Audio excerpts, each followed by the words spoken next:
Hello everyone, good morning সবাইকে। তো আমার আরও একটা ভিডিওতে তোমাদের সকলকে ওয়েলকাম। আজকের ভিডিওটা আমি সকাল থেকেই স্টার্ট করছি। সকালবেলা ঘুম থেকে উঠে ফ্রেশ হয়েই দেখলাম ওয়েদারটা এত সুন্দর হয়ে গেছে। পরে ঝড় বৃষ্টি হওয়ার পর বসে পড়েছিলাম পড়তে। সামনে আমার এনটিপিসির এক্সামটা আছে, তো তার জন্য আমাকে পড়তে তো হচ্ছেই। আর তার ওপর ভেবেছি আমি এএলপিটাও দেবো। তোমরা কে কে এএলপির জন্য ফর্ম ফিল আপ করেছো বা করবে আমাকে অবশ্যই কমেন্ট করে জানিও। চলো এবার বলি আমি সকালবেলা কি পড়ছিলাম। আমি ফার্স্টেই বসেছিলাম ম্যাথ নিয়ে, আর ভিডিও লেকচার দেখে ম্যাথটা করার পর বসে পড়েছিলাম কিছু ফর্মুলা লিখতে ফিজিক্সের।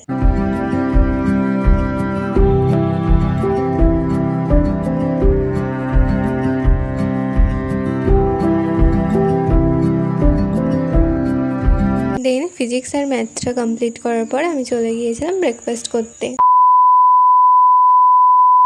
দেন ব্রেকফাস্ট করে আমার পলিটির কিছু নোটস করা ছিল, তো সেইগুলোই পড়ছিলাম, আর্টিকেল আর অ্যামেন্ডমেন্টগুলো যেগুলো আমার নোট করাই ছিল।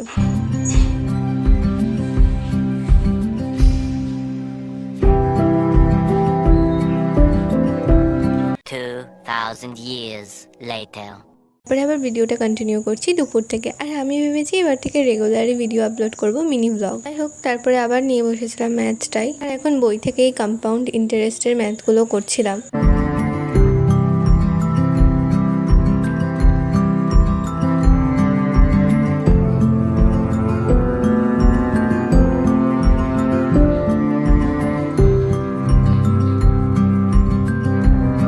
তারপরে আর ভালো লাগছিল না, তার জন্য না আমি একটুখানি ঘুমিয়ে পড়েছিলাম দুপুরে। দেন বিকালবেলা ঘুম থেকে উঠে চলে গিয়েছিলাম ছাদে একটুখানি হাঁটতে। আর ওয়েদারটাও বেশ ভালোই এখন। তোমরা কোন টপিকে ভিডিও দেখতে চাও আমাকে অবশ্যই কমেন্ট করে জানিও। সন্ধ্যাবেলায় আমার ফেভারিট শো দেখতে দেখতে আমি একটুখানি গ্রিন টি খাচ্ছিলাম, তারপর বসে পড়েছিলাম আবার পড়তে।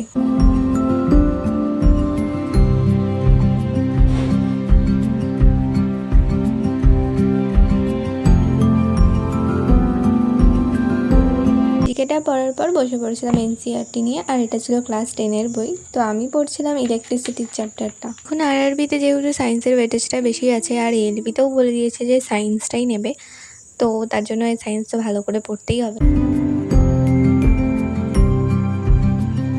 ওকে দেন, আজকের ভিডিওটা আমি এখানে এন্ড করলাম। কেমন লাগলো ভিডিওটা অবশ্যই আমাকে জানিও। ভালো লাগলে লাইক আর চ্যানেলটাকে একটা সাবস্ক্রাইব করতে ভুলো না। টাটা।